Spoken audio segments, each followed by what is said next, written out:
सिद्धार्थ के आगे नहीं झुक रहे। अगर उन्होंने ज्ञान प्राप्त नहीं किया होता तो शायद नहीं झुकते। हम बुद्ध के आगे झुकते, मतलब उन्होंने जो प्राप्त किया उसके सामने झुकते हैं। हम स्कूल में जाते हैं, किसके सामने सिर झुकाते हैं? झुकाते हैं या नहीं? टीचर के सामने। क्यों? जब वो ज्ञान देता है तो ज्ञान लेने के लिए हम टीचर को बोलते हैं गुड मॉर्निंग बोलो, नमस्कार बोलो, जो भी बोलो, तो ऐसा थोड़ा सिर झुकाकर बोलते हैं।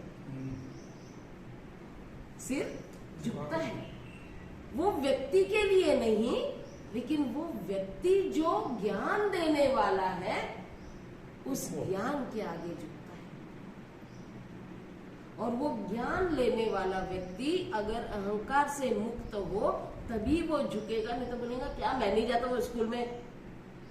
झुकने की तो बात ही छोड़ दो, मुझे तो सीखना ही नहीं है, मुझे मालूम नहीं क्या, मुझे तो बहुत मालूम है ना। कोई किताबें पढ़ लेता है, अब जैसे बुद्ध की बोलो या बाबा साहब आम्बेडकर की भी किताबें पढ़ लो, तो बहुत से ऐसे लोगों को हमने देखा है जो बोलते हैं हमको मालूम है, क्या करेंगे कार्यक्रम में जाकर, मुझे बताएंगे वो हमको मालूम है। ऐसा तो वो क्या हो रहा है, आपको मालूम है, ये बहुत अच्छी बात है, लेकिन आपको मालूम है करके किसी के सामने नहीं जाओगे, कुछ सुनोगे नहीं, चर्चा नहीं करोगे, तो वो पढ़ाई लिखाई या वो जो पढ़ा है, जो ज्ञान प्राप्त किया, वो किसी के काम नहीं आने वाला है। आपके लिए नुकसानदायक है, क्योंकि आगे वाला व्यक्ति बोले अरे क्या पढ़ा है वो, होगा पढ़ा लिखा, लेकिन वो तो हमसे दो शब्द अच्छे से बात नहीं करता है, हमसे चर्चा नहीं करता है, हमारे प्रोग्राम में नहीं आता, ना हमको कुछ बताता है।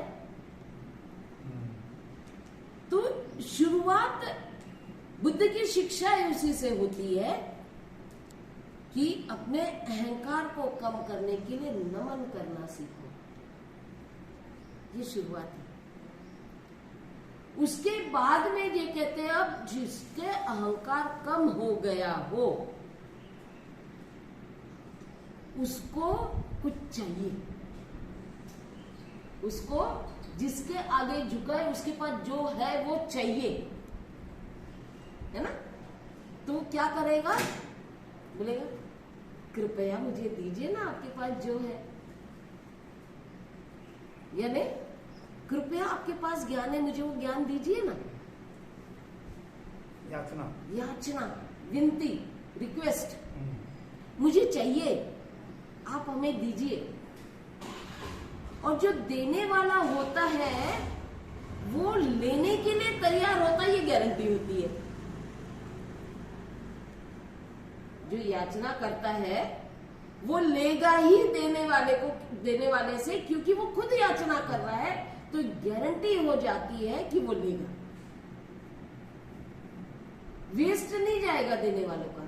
कहते हैं लेने वाले का हाथ ऐसा है, देने वाला अगर दे रहा है, अब ये प्रतीक, हाथ एक प्रतीक के तौर पर मैं कह रही हूं, देने वाले ने कुछ दिया है तो लेने के लिए कुछ चाहिए।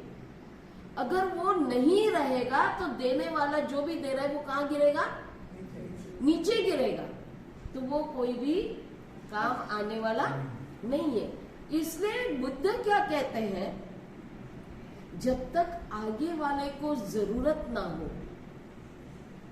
जब तक आगे वाले को जरूरत ना हो तब तक उनको देना नहीं चाहिए, नहीं तो आपकी एनर्जी वेस्ट हो जाएगी, आपका टाइम वेस्ट हो जाएगा। इसका एक मैं सरल उदाहरण आपको बताती हूँ।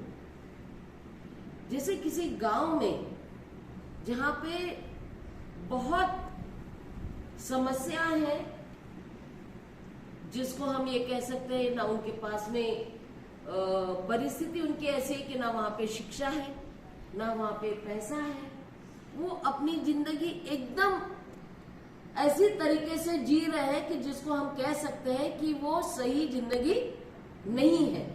जैसे एक इंसान ने जीनी चाहिए वैसे नहीं जी रहे हैं। लेकिन आप में से ही कोई एक व्यक्ति वहां चले जाता है या हम ही चले जाते हैं और वहां पे बताते हैं। अब जैसे यहाँ पे इतने लोग बैठे हैं, हमने बता दिया।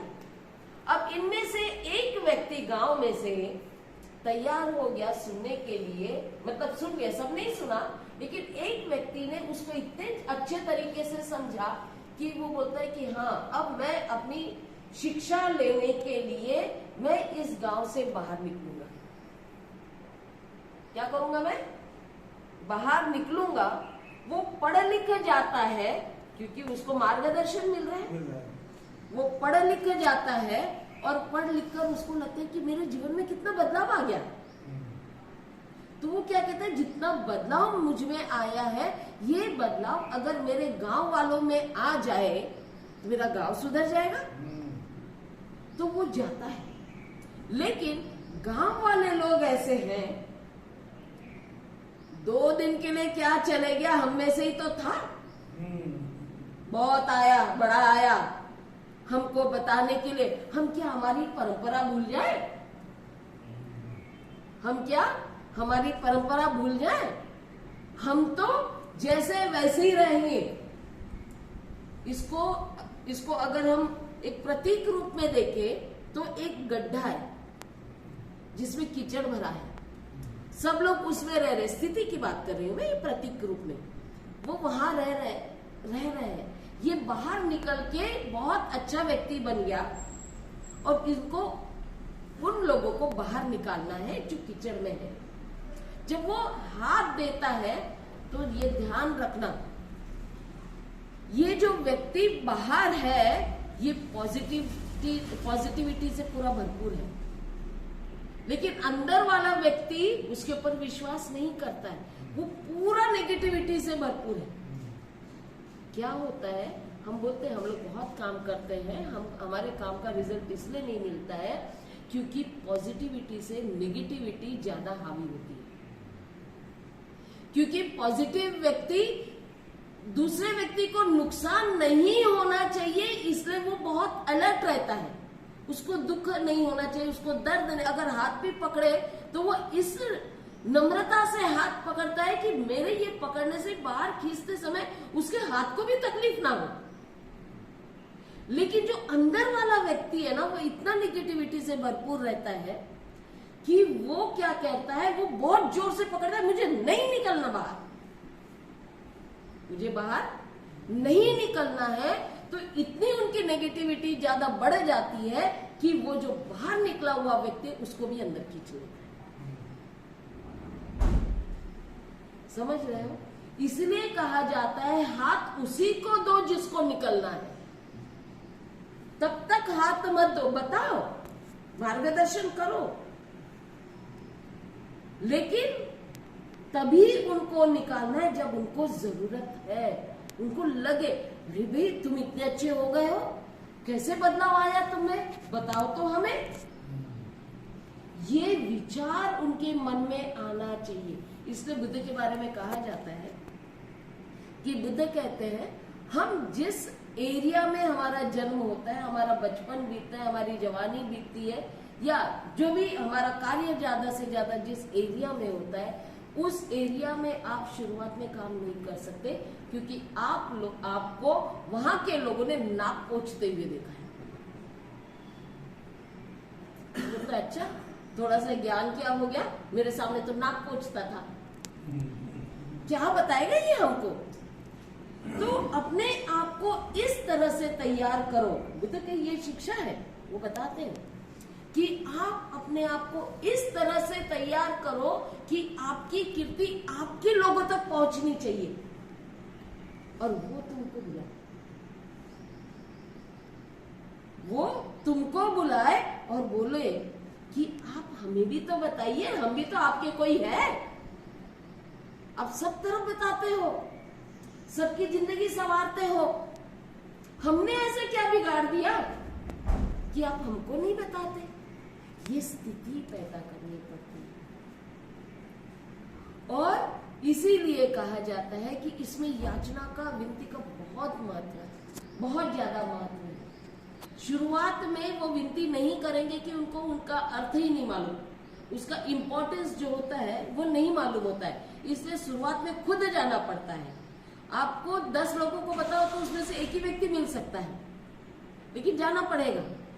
लेकिन एक बार पता चल जाए तो वो व्यक्ति में इस तरह का भाव निर्माण करना है कि मुझे जानना है और मुझे अपने आप में बदलाव लाना है, और इस तरह का करने के लिए ये याचना क्या है। तो यहाँ पे याचना कर रहे हैं, कुछ मांग रहे हैं, तो कौन सा ज्ञान मांग रहे हैं। अभी सर ने बताया ना कि हमारे पास में बुद्ध की शिक्षा लेकर हम आए हैं आपके पास, तो हमसे आप बुद्ध की शिक्षा के बारे में जानना चाहते हैं, लेकिन वो शिक्षा जानने के लिए आपका चित्त का शुद्ध होना सबसे पहले जरूरी है।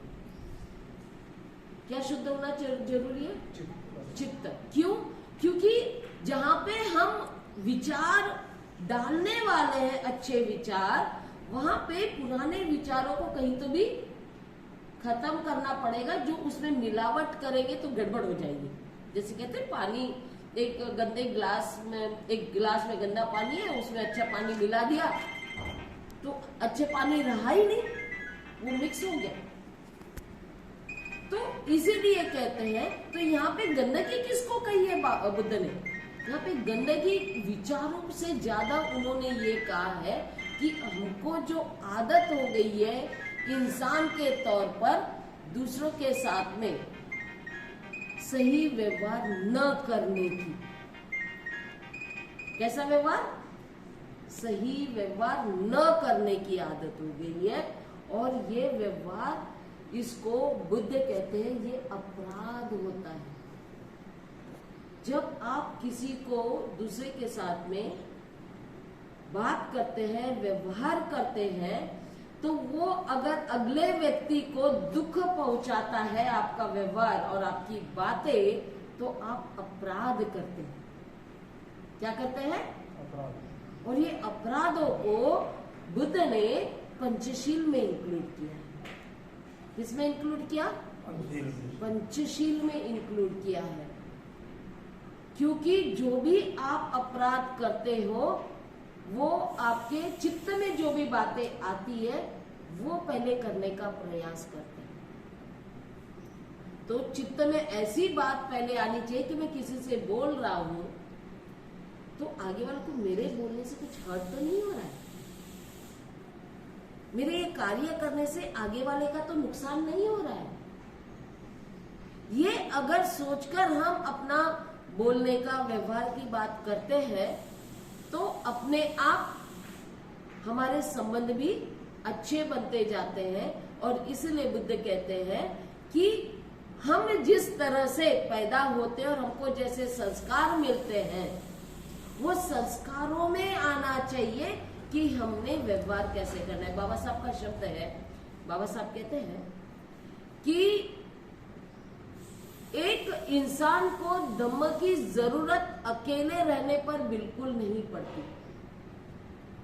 अकेला वो किसी से अपराध नहीं करता है, अकेला रहता है तो कोई अपराध नहीं करता। वो खुद को नुकसान पहुंचा सकता है, खुद पे गुस्सा करके या खुद को तकलीफ पहुंचाकर, अलग अलग विचार किसी के बारे में द्वेष करके, बहुत कुछ ऐसा हो सकता है कि हम अपने आप को तकलीफ दे सकते हैं। यहाँ पे मैं किसी को गाली दे रही हूँ, समझो रास्ते में कोई जा रहा है, उसको मैं यहाँ से गाली दे रही हूँ, उसको तो सुना ही नहीं जा रहा है, मतलब वो अपराध नहीं है क्योंकि उस तक वो गाली पहुंची ही नहीं है। लेकिन मेरे माइंड में है ना, वो गाली मेरे माइंड में घूम रही है और मैं अगर बोल रहा हूं तो वो मेरे ही कानों में जा रही है, मेरे शब्द मेरे ही कानों में जा रहे हैं।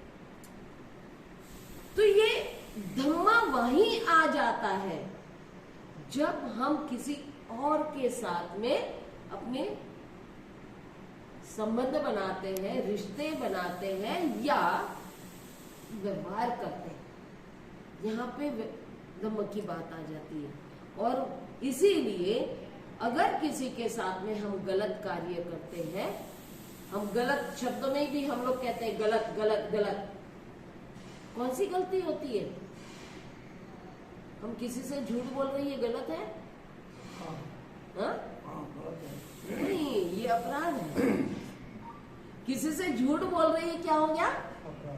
अपराध हो गया। किसी से लड़ाई कर रही है, गलत है, ये अपराध है। किसी की चीजें उठा रहे हैं, ये गलत है, ये अपराध है, अपराध है। चोरी कर रहे हैं, ठीक है, चाहे वो अपने भाई बहन की चीजें क्यों ना उठाओ। ध्यान रखो, हम बोलते अपने ही घर का सामान है, लेकिन एक लड़के ने ये पानी की बोतल यहाँ रखकर छोड़कर वो कहीं काम से चला गया, हमने यहाँ से उठाया। अब ये पानी की बोतल की बजाय एक ऐसा इंपॉर्टेंट वस्तु लेते हैं कि जैसे पेन है या बुक है, यहाँ पे रखकर वो चला गया है।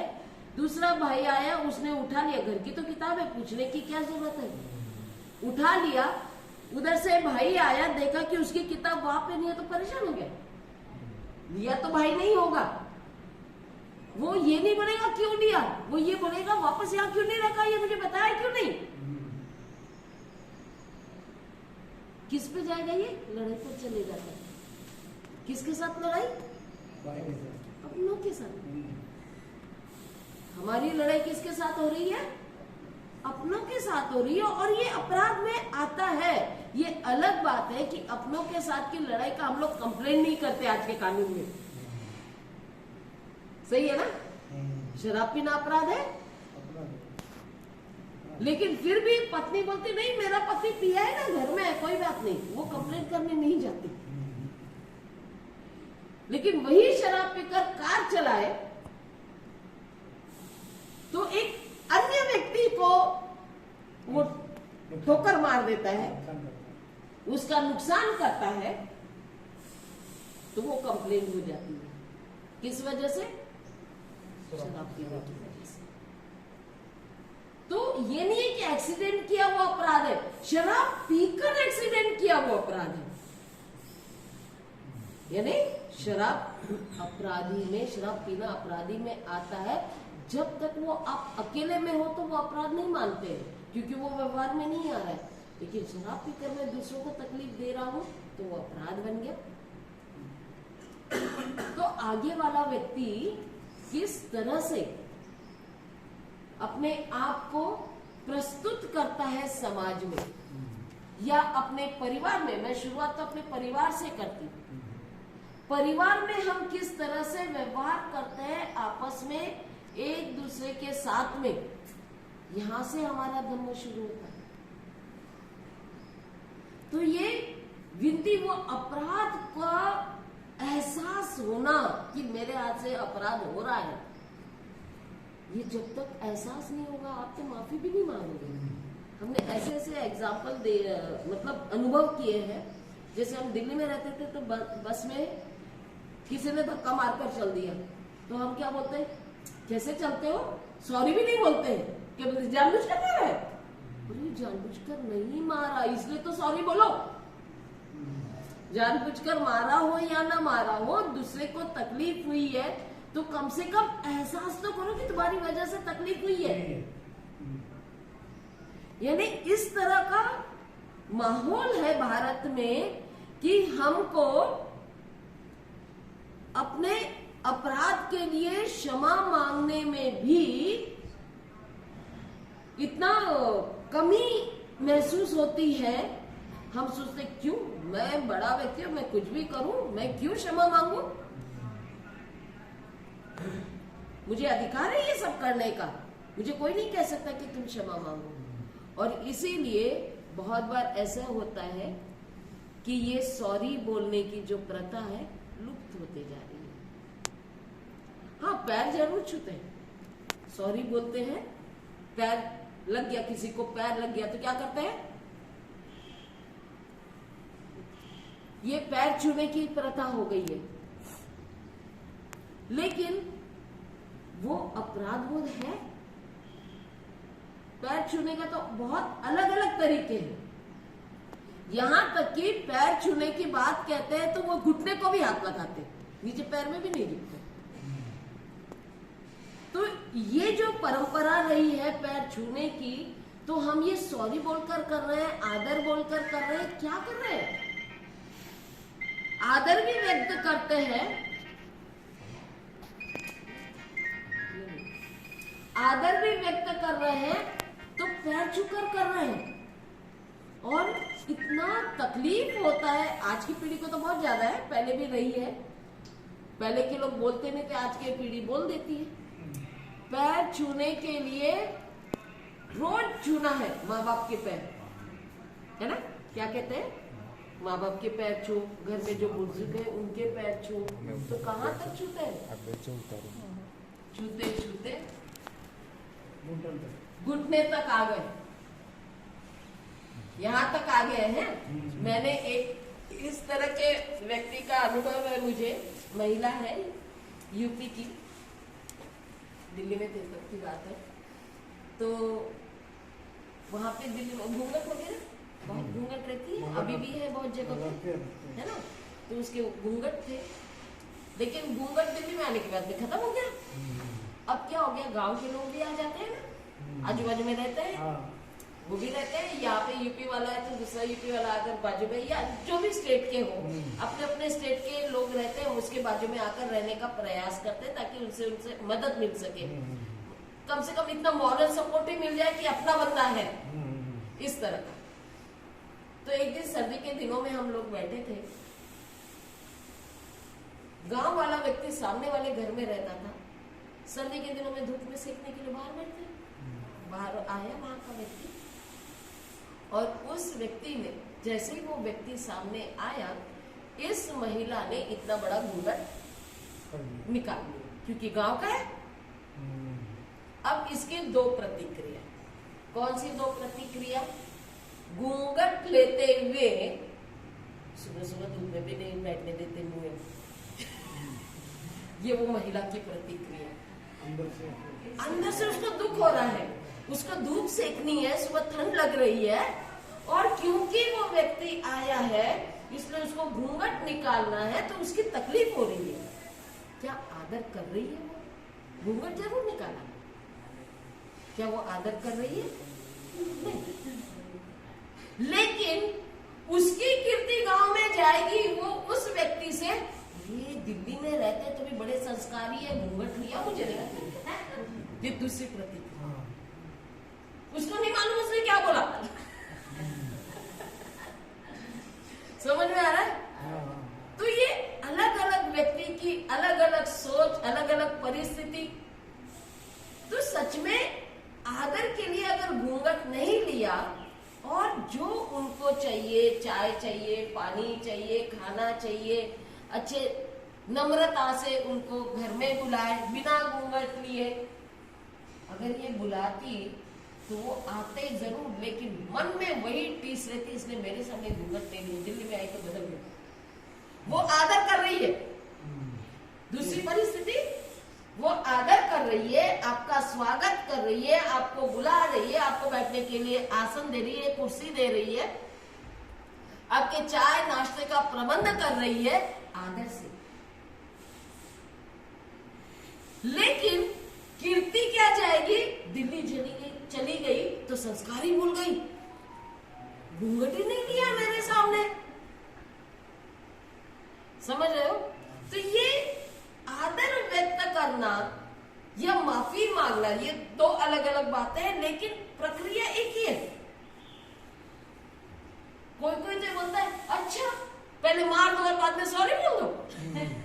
आजकल ये सुनने को मिल रहा है ना?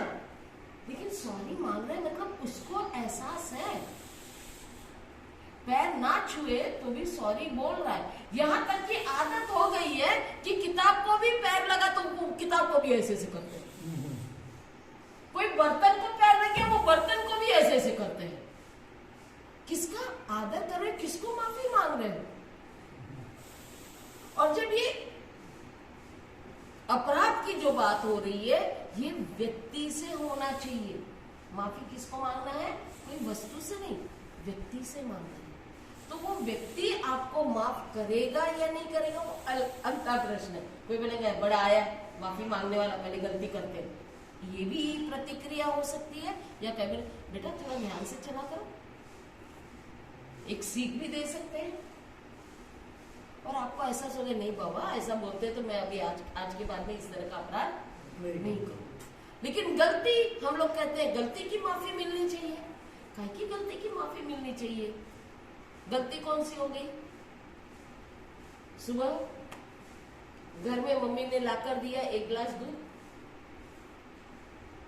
पढ़ते पढ़ते दूध रखा हुआ है, पढ़ते पढ़ते ध्यान नहीं गया, हाथ लग गया, दूध फैल गया। ये गलती है या अपराध है? गलती। ये गलती है। इसमें माफी मांगने के लिए समय नहीं। किससे मांगोगे? सिर्फ माँ से ये कहोगे कि माँ गलती हो गया, आगे से मैं ध्यान रखूंगा। वो इस तरह से हो रहा है कि वो फैल गया है। आप रास्ते में चल रहे हैं, पत्थर है, दिखा नहीं, चोट लगी, क्या माफी मांगोगे? खून पहले ही निकल चुका, खून पहले ही निकल चुका। ये गलतियां होती है, और गलतियां ये उस वजह से होती है जिसमें हम कहते हैं कि हम जागरूक नहीं है कार्य करते हैं। व्यक्तिगत रूप में हम कोई भी कार्य करते समय हम जागरूक नहीं है। जागरूक शब्द समझ में आ रहा है ना?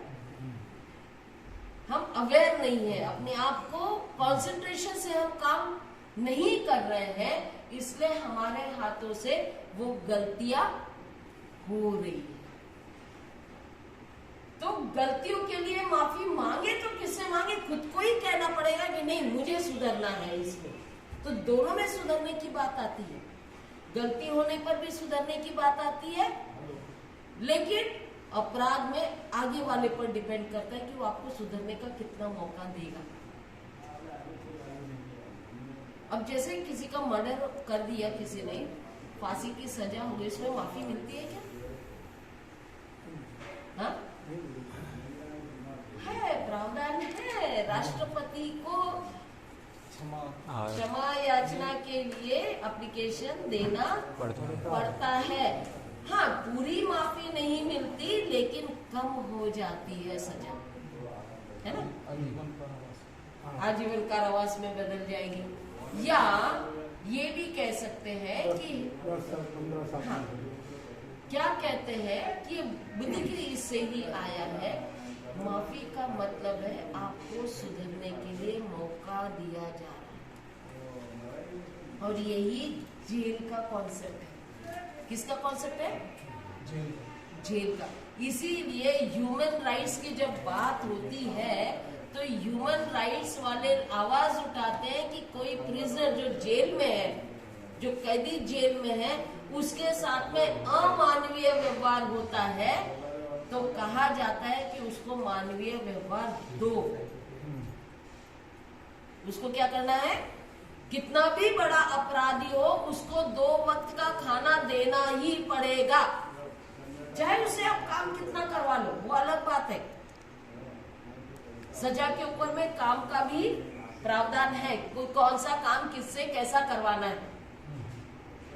तो ये बुद्धिज्म से ही आया है कि जितना उनको एक इंसान के तौर पर उनको जो सुविधा है वो तो मिलनी है, सजा के तौर पर उनसे काम क्या करवाना है, तुम्हारी स्वतंत्रता छीनी जाती है।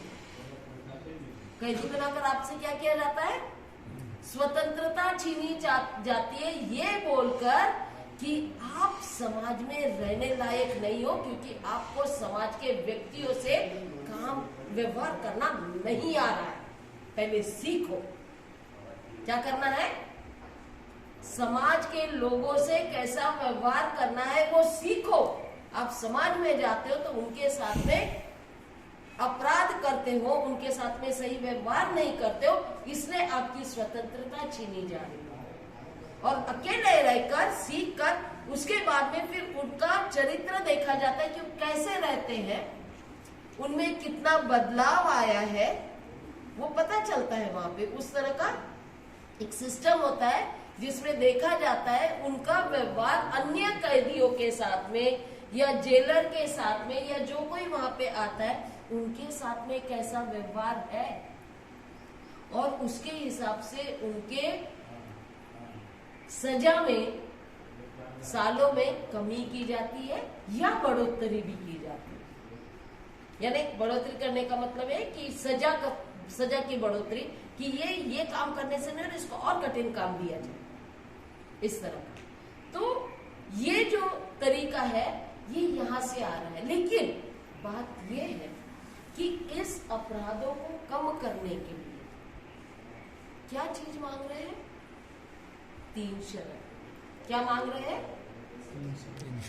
3 शरण मांग रहे हैं, पंचशील मांग रहे हैं और धम्म। क्या है ये 3 शरण और पंचशील और धम्म? 3 शरण वो है जो हम कह रहे हैं कि हमने अपना जीवन कैसे जीना है, व्यवहार कैसे करना है, इसका ज्ञान लेना है। बुद्ध ने वही किया ना, बुद्ध ने वही किया कि कैसे मैं दुख होने के बाद में भी वो दुखों का सामना कैसे करूं। हर एक के जीवन में दुख है, नैसर्गिक दुख सबके इसमें है, लेकिन बुद्धिज्म ये बताता है कि कोई भी दुख है, बहुत सारे दुख ऐसे होते हैं जो हम टाल नहीं सकते, उसको सामना करने की हिम्मत आपको आती है, वो ज्ञान प्राप्त करना पड़ता है। जैसे एक छोटा उदाहरण देती हूं। आज मेरा पेपर है और ऐसा है कि अगर अभी ये पेपर नहीं दिया तो मेरा 1 साल बर्बाद हो जाएगा, लेकिन बारिश बहुत है, इसको टाल सकते हैं क्या? समस्या खड़ी होगी ना। दुखों को हम समस्या में बोल देते हैं क्योंकि सबकी अलग अलग समस्या होती है। दुख तो बहुत बड़ा है, उसको हम अलग अलग, मैं पोस्टमार्टम कहती हूँ उसको, दुखों का पोस्टमार्टम करना चाहिए। हम बड़ा करेंगे ना तो बहुत फ्रस्ट्रेशन में आ जाते हैं। ये लोग फ्रस्ट्रेशन में आते हैं ना, वो उसी वजह से आते हैं क्योंकि उसको तोड़ तोड़ कर उसका सोल्यूशन नहीं निकालते, उसको फेस करना नहीं सीखते। उनके सामने वो पहाड़ की तरह लगता है, तो उनको लगता है कि कुछ नहीं हो सकता मेरे लाइफ में। तो ये जितनी भी समस्या हमारे जीवन में होती है उसको तोड़ना है।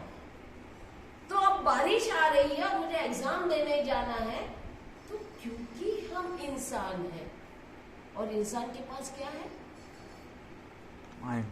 बुद्धि है। आपको ज्ञान है तो आप क्या करोगे? आप छतरी लोगे या रेनकोट लोगे और उसका सामना करोगे। आप बारिश को रोक नहीं सकते। इस तरह से रास्ता हर समस्या का निकलता है, हर समस्या का रास्ता निकलता है। बस आपको ये समझना है कि हाँ, मैं कर सकता हूं। अगर खुद पर विश्वास है, किसी और पर विश्वास की बात नहीं आ रही यहाँ पे। मुझे क्या कहते हैं? खुद पर विश्वास रखो क्योंकि तुम्हारी अपनी समस्या है, तुम्हारी अपनी समस्या है और अपनी समस्या को दूर करने के लिए खुद पर विश्वास होना चाहिए कि मैं कर सकता हूं। और जब वो विश्वास आपको आएगा तो वो कैसे आएगा? ज्ञान से आएगा। इसको विश्वास के साथ में कॉन्फिडेंस भी जोड़ती। कॉन्फिडेंस यानी क्या कहते हैं हिंदी में? विश्वासी। तो ये जो है, जैसे हम देखते हैं ना कि क्लास में, स्कूल के मैं उदाहरण हमेशा स्कूल से देती हूँ क्योंकि बुद्धा का भी मैं टीचिंग से कहती हूँ, ये बुद्धा का स्कूल की टीचिंग्स है। स्कूल में जाते हैं, जो बच्चा अच्छा ज्ञान प्राप्त करता है उसमें इतना कॉन्फिडेंस आता है, इतना विश्वास हो जाता है कि उत्तर देते समय उसका हाथ पहले ऊपर होता है, और जिसका ज्ञान नहीं होता है वो हाथ ही ऊपर नहीं करता। पहले चेहरे से पता चल जाता है, इसको मालूम नहीं, और टीचर उन्हीं को पकड़ते हैं। इसके चेहरे पर दिख रहा है, इसको कुछ नहीं आता है। तो ये इस तरह का विश्वास जो है खुद में प्राप्त करने का, खुद को उस तरह वो लेवल पर लाने के लिए हमको ज्ञान लेना जरूरी होगा। तभी जैसे कहा ना इन्होंने, ये लोग इतना पढ़ाई लिखाई करके जीवन लेकर यहाँ तक आए, क्यों आए? क्योंकि हमको विश्वास है कि पढ़ लिखने के बाद में मुझे बहुत पैसा मिलना था, मालूम था, लेकिन वो पैसे से मुझे संतुष्टि नहीं मिलेगी जितना मेरे साथ रहने वाले या जो लोग हैं जिन तक मैं पहुंचूं और उनको खुश देखूं, क्योंकि मुझे समाज में रहना है। तो मेरे साथ वाले समाज में रहने वाले लोग अगर खुश नहीं हैं तो मेरे खुश होने का चांस ही नहीं है। आप देखोगे बहुत सारे लोग पैसे वाले होते हैं, बहुत सारे लोग पढ़े लिखे होते हैं, लेकिन क्या सच में वो खुश है? उनके मन में शांति है? नहीं है। बहुत के मन में नहीं है। क्यों? क्योंकि सब कुछ हासिल कर लिया, लेकिन छोटी सी भी समस्या आए तो ऐसे डाउन हो जाते, इतने फ्रस्ट्रेट हो जाते हैं कि सीधा सुसाइड तक की बात हो जाती है या किसी को मारने की बात हो जाती है। रास्ता निकालने में वो बहुत कमजोर होते हैं। तो ये ज्ञान जो बुद्ध ने बताया है, ये जीवन कैसे जीना है, अपने जीवन में जन्म से मृत्यु तक, ये बात ध्यान रखना। बुद्ध कभी जन्म के पहले की बात नहीं करते, ना जन्म के बाद की बात, मृत्यु के बाद की बात करते हैं। जो भी बता रहा है समझ जाओ कि वो बुद्ध की शिक्षा नहीं बता रहा है, क्योंकि बुद्ध बड़े क्लियर थे। जन्म से लेकर मृत्यु तक कैसे जीना है, इसी पर उनके उपदेश है। क्योंकि किसी ने नहीं देखा कि जन्म के पहले मैं क्या था और मृत्यु के बाद क्या होगा। वो सिर्फ कल्पना के अलावा और कुछ नहीं होगा। और उस कल्पना में जीने की बजाय बुद्ध कहते हैं हकीकत में जियो। आपको आप जैसे जियोगे, जैसे कर्म करोगे, जैसे व्यवहार करोगे, उस तरह का आपको परिणाम मिलेगा। आप लोगों के साथ में मैत्री से बात करोगे, हो सकता है शुरू में मैत्री से बात ना हो, लेकिन उसका परिणाम आगे चल के मैत्री में कन्वर्ट हो सकता है। प्रयास जारी रखना चाहिए। मैं हमेशा एक उदाहरण देती हूँ। जब भी बच्चों के बीच में जाती हूँ, बच्चे लोगों को कहती हूँ, बेटा जय भीम बोलते हो या नमस्कार बोलते हो, जय भीम, जो भी बात है, किसको करते हो? आप लोगों को भी पूछेंगे तो किसको करते हैं आप? आपके दोस्त मित्रों को, जो दिन में कभी एक आध बार मिलता हो। सही है कि गलत है? सही है। आपको कोई बाहर मिलेगा, आप पहली बार मिल रहे हो उनसे उस दिन, तो आप उनको जय भीम करोगे, नमस्कार करोगे, प्रणाम करोगे, जो भी आपका तरीका है। कोई भी शब्द इस्तेमाल करो, आपके मन में उसके प्रति कोई तो भी मैत्री है, तभी आप उसको कर रहे हैं। शब्द कोई भी इस्तेमाल हो, चित्त का शुद्धता है वो कि आप उनके साथ में बातचीत करना चाहते हो या अपने संबंध को बताना चाहते हो कि मैं तुम्हारे साथ हूं या तुम मेरे मित्र हो। अब घर में हम रहते हैं, घर में हमारा परिवार है। मैं बच्चों से पूछती हूँ, घर में सुबह उठते बराबर पहली बार घर में जिससे मिलते हो, क्या उनको हम जय भीम बोलते हैं? शुरुआत कैसी हो रही घर की? घर में हमारे बच्चों के साथ में, हमारे परिवार के अन्य सदस्यों के साथ में हमारी शुरुआत कैसे हो रही है? हम सुबह मैत्री नहीं दे रहे हैं प्रणाम करके। वो पैर छूने की बात अलग, मैं वो तभी बता चुकी हूँ कैसे छूते हैं। इंटेंशन क्या होगा वो अलग बात है।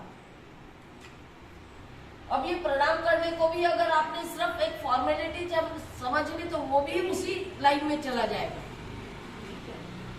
क्यों नहीं करते बच्चे? क्योंकि उन बच्चों के माँ बाप ने कभी अपने माँ बाप के साथ में प्रणाम नहीं किया। ये बात सत्य है।